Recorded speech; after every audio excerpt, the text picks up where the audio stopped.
রাজশাহী বিভাগের 4 জেলায় আজ নির্বাচনী জনসভা করবেন জামায়াত ইসলামীর আমির ডক্টর শফিকুর রহমান। নির্বাচনের আগে এসব জেলায় শেষবার সফর করে 11 দলীয় নির্বাচনী জোটের প্রার্থীদের জন্য ভোট চাইবেন তিনি। বৃহস্পতিবার সকালে প্রথমে নওগাঁ জনসভায় অংশ নেন ডক্টর শফিকুর। এরপর তিনি বলেন, যারা এক্স অ্যাকাউন্ট হ্যাকের পর মিথ্যাচার করছেন তাদের ক্ষমা করে দিয়েছেন বলে জানিয়েছেন জামায়াত ইসলামীর আমির। তিনি বলেন, যারা জনগণের সরকার চায় না, দেশকে গোলাম বানিয়ে রাখতে চায়, তারা এক্স অ্যাকাউন্ট হ্যাকের পর মিথ্যাচার করছে।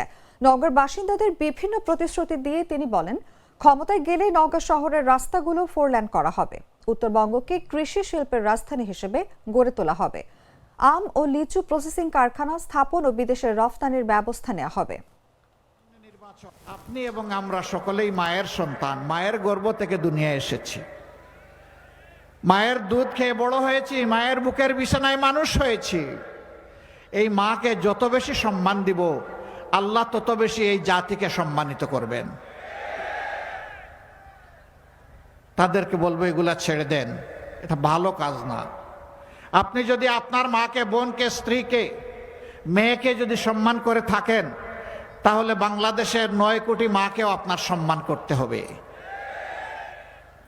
আর যদি আপনার মাকে আপনি সম্মান করতে না জানেন, আপনি কাউকেই সম্মান করতে পারবেন না।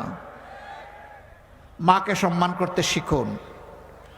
তারপরে বলে দিচ্ছি, যদি এই রাস্তা থেকে ফিরে না আসেন, হুমকি ধামকি, গায়ে হাত, যদি এগুলা বাদ না দেন, মনে রাখবেন জুলাইয়ের 15 তারিখ মায়েদের গাতে, মেয়েদের গায়ে হাত তোলার কারণে যে পরিস্থিতির সৃষ্টি হয়েছিল, বাংলাদেশের এই যুবক ছেলেরা, বিপ্লবীরা ঘুমায়ে পড়ে নাই।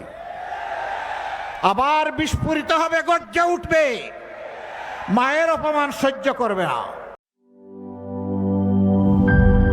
দুধার চকলেটে একাকার হয়ে ওঠা প্রাণ লেয়ার, প্রাণ লেয়ার সম্পর্কের মিষ্টি ম্যাজিক।